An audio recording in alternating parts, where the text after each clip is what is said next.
हमारे training programme में आप सीख रहे हैं कि घुटने के दर्द को हम कैसे ठीक करेंगे।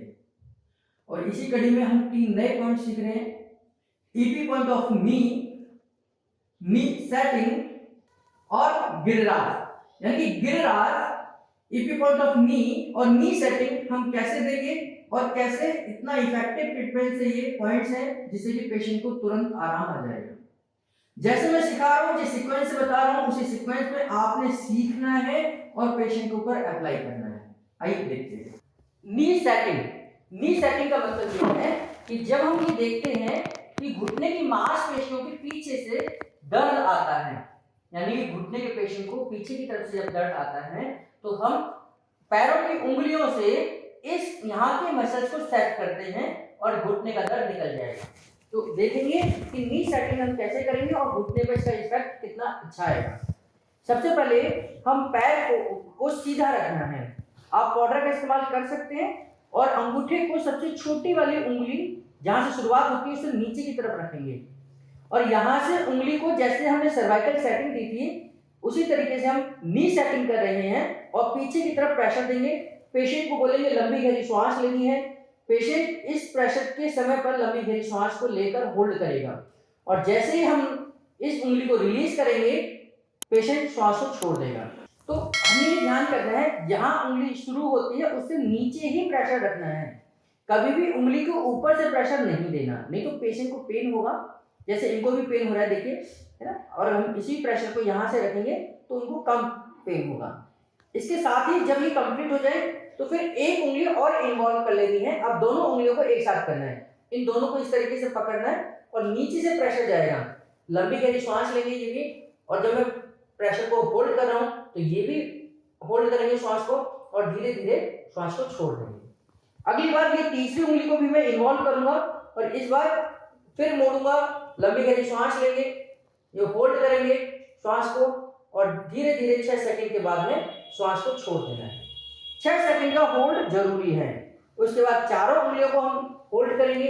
आप हाथ का सपोर्ट नीचे रख सकते हैं और इस तरीके से पैरों को मोड़ना है। पैर की चारों उंगलियों को एक साथ प्रेशर देना है, होल्ड करना है श्वास को और धीरे से रिलैक्स कर देना है। जब अंगूठा भी इन्वॉल्व होगा तो दोनों हाथों से आपने इस तरीके से एक अंगूठी से मैं दूसरे एक अंगूठी को पकड़ रहा हूं और बाकी एक अंगूठी से मेरी चारों उंगलियां प्रेस हो रही हैं। तो इस तरीके से आपने पीछे की तरफ मांसपेशियों को, उंगलियों को मोड़ना है और होल्ड करना है और श्वास को छोड़ना है। जब मैं सभी उंगलियों को इन्वॉल्व कर लेता हूं, यानी मैं 5 उंगलियों को इन्वॉल्व कर रहा हूं, इस क्रिया को हम 3 बार दोहराएंगे। अंगूठा, ये ध्यान करें, ये पैर बिल्कुल सीधा रहना चाहिए। ये पैर बिल्कुल सीधा रहना चाहिए, ये जरूरी है। लंबी गहरी श्वास लीजिए, होल्ड करिए और श्वास को छोड़ना है। ये 3 बार हम कराएंगे। लंबी गहरी श्वास, होल्ड करना है 6 सेकंड का और धीरे धीरे रिलैक्स करना है। तो ये 3 बार कराने के बाद में आप जब ये मोड़ते हैं तो आप ये देखेंगे कि इसका खिंचाव इनकी मांसपेशियां घुटने तक जा रहा है। अब आप देखिए, अभी मैंने ये रिलैक्स करा है और जैसे मैं पैर को मोड़ रहा हूँ तो इनका अंगूठा ऊपर की तरफ उठ जाता है, इनका घुटना ऊपर की तरफ उठ जाता है। ये सिद्ध करता है कि इसका प्रेशर कहीं कहीं घुटने के ऊपर पड़ता है। और ये नी सेटिंग यानी कि घुटने की सेटिंग के लिए बहुत जरूरी आवश्यक है, जिससे कि इसमें आपके घुटने में होने वाले दर्द को, इसकी मांसपेशियों को, इसकी कई बार ये ऑस्टियोपेनिया की वजह से ये टेढ़ी हो जाती है हड्डी, इसमें भी ये लाभकारी होगा। ईपी पॉइंट ऑफ नी यानी कि घुटने के लिए जो हम ईपी पॉइंट का इस्तेमाल करते हैं उसको हमने कहाँ प्रेस करना है, ये ध्यान करना। पेशेंट को सीधे आप लिटा दीजिए, मतलब उल्टे लिटा दीजिए, बिल्कुल सीधा लेटा होना चाहिए। तकिए का इस्तेमाल कर सकते हैं और ठीक घुटने के पीछे यहां पर आपने अंगूठे से क्लॉकवाइज करना है 10 बार। आप हथेली का भी इस्तेमाल कर सकते हैं इस तरीके से, लेकिन घुटने के ठीक पीछे ये जो पॉइंट है, कई सारे पेशेंट का ये वाला भाग उभरा हुआ होता है। यह मांस का टुकड़ा, मांस का लूथड़ा, मांस जमा हो जाता है, जिससे कि यहाँ की मांसपेशियां घुटने को मोड़ने नहीं देती, यानी कि पेशेंट को चलते समय तकलीफ होती है। तो उन पेशेंटों के लिए आप हथेली से ठीक घुटने के पीछे 10 बार क्लॉकवाइज करिए और 10 बार एंटी क्लॉकवाइज करिए। 10 बार क्लॉकवाइज, 10 बार एंटी क्लॉकवाइज करेंगे तो यहाँ के जो मांस जहाँ जमा हो गया है ये रिलीज होगा। इसके साथ में ही आपने यहाँ आप देखेंगे इस बीच से साइड में यहाँ से आपको एक नर्व दिखाई देगी जो घुटने को सप्लाई करती है, और ये जो आप करेंगे इधर ट्विस्टिंग करेंगे तो ये ईपी पॉइंट है, ये ईपी पॉइंट है जिससे कि आपको करंट सा फील होगा। जब आप ये करते हैं तो नीचे और हल्का सा ऊपर घुटने पे आपको करंट सा फील होगा, ये बिल्कुल ठीक पीछे ही होगा। ये देखिए इनका पॉइंट यहाँ पर है, इसको बोलते हैं ईपी पॉइंट। और इससे पहले आपने घुटने के पीछे 10 बार क्लॉकवाइज 10 बार एंटी क्लॉकवाइज करना है, इसको ईपी पॉइंट ऑफ नी कहा जाता है।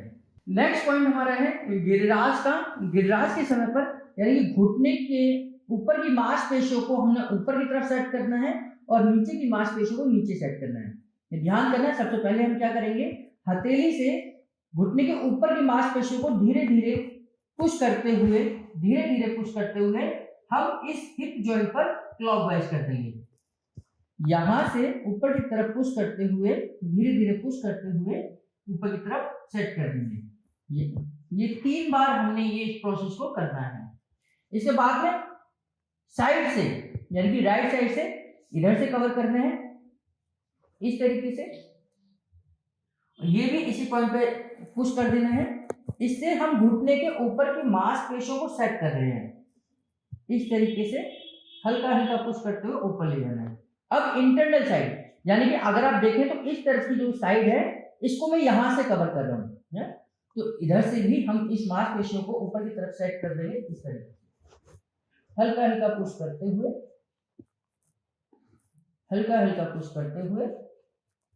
ये। अब लास्ट में हमने 3 बार यहां से कर दिया, 3 बार यहां से कर दिया, 3 बार यहां से कर दिया। इसके बाद में दोनों हाथों को इस तरीके से आपने रखना है और ऊपर का हाथ ऊपर की तरफ, नीचे का हाथ नीचे की तरफ पुश होगा, एकदम खिंचाव देना है ताकि मांसपेशियां घुटने को रिलैक्स कर सकें, वो फ्री कर सकें। इस तरीके से ये हमारा गिरिराज का पॉइंट है। इसको दूसरी तरीके से हम देते हैं, एक बार इस तरीके से पैर को मोड़ लीजिए, बीचों बीच हम पुश करते हुए नीचे की तरफ जाएंगे, नीचे की तरफ जाने 3 बार, और इसी तरीके से साइड से जाएंगे और तीसरी बार हम इंटरनल साइड से मांसपेशियों को नीचे की तरफ रब करेंगे, ये पुश करना है। और लास्ट में दोनों हाथों को इस तरीके से आप पकड़ लीजिए और ऊपर की मांसपेशियों को ऊपर, नीचे की मांसपेशियों को नीचे। मैं उम्मीद करता हूं कि आपने इस वीडियो में जो पॉइंट्स मैंने सिखाए हैं उनको देखा होगा, समझा होगा और बारीकी से स्टडी की होगी। इन पॉइंटों को आप बड़े तसल्ली से आप अप्लाई करें ताकि जिन लोगों को आप ये ट्रीटमेंट दे रहे हैं उनको जल्दी आराम मिल सके। जरूरी यह है कि आप कितनी सावधानी के साथ में, कितनी सजगता के साथ में उन पॉइंटों को इस्तेमाल कर पाते हैं, और हर पॉइंट को देने से पहले उसको बारीकी से देखना है, समझना है, उसके बाद में आप किसी पेशेंट के ऊपर दें। और पेशेंट के ऊपर देने से पहले अपने परिवार के किसी व्यक्ति को जरूर दें ताकि आपका कॉन्फिडेंस बन पाए और उनका इस्तेमाल आप कॉन्फिडेंस के साथ एक रोगी के ऊपर करना है। इस वीडियो में जो मैंने पॉइंट्स बताए हैं ये बहुत महत्वपूर्ण है। हम लोग इन पॉइंटों के माध्यम से दर्दों में बहुत जल्दी आराम लेते हैं। अगर कोई भी संशय लगे, कोई भी डाउट लगे तो आप हमारे सेंटर पर कांटेक्ट करें। किसी भी प्रकार के समस्या के आने पर आप तुरंत हमें कॉल करें और उसका समाधान करें, उसके बाद ही इन पॉइंटों का इस्तेमाल करें। मैं उम्मीद करता हूं कि इन वीडियोस को देखने के बाद और अप्लाई करने के बाद आपका मन बना होगा कि हम इस तरीके का पूरा कोर्स करें, यानी कि न्यूरोथेरेपी का डिप्लोमा कोर्स करें। तो उसके लिए भी आप अब अप्लाई कर सकते हैं। आप हमारे न्यूरोथेरेपी कोर्स को ऑफलाइन और ऑनलाइन सीख सकते हैं। पूरी डिटेल्स के लिए नीचे दिए गए इस नंबर पर कांटेक्ट करें, कॉल करें, एसएमएस करें, व्हाट्सएप करें या रिसेप्शन पे हमें बातचीत करें और पता करें कि आप अब हमारे साथ डिप्लोमा कोर्स यानी कि प्रोफेशनल कोर्स को कैसे इनरोल कर सकते हैं। आपका बहुत बहुत धन्यवाद।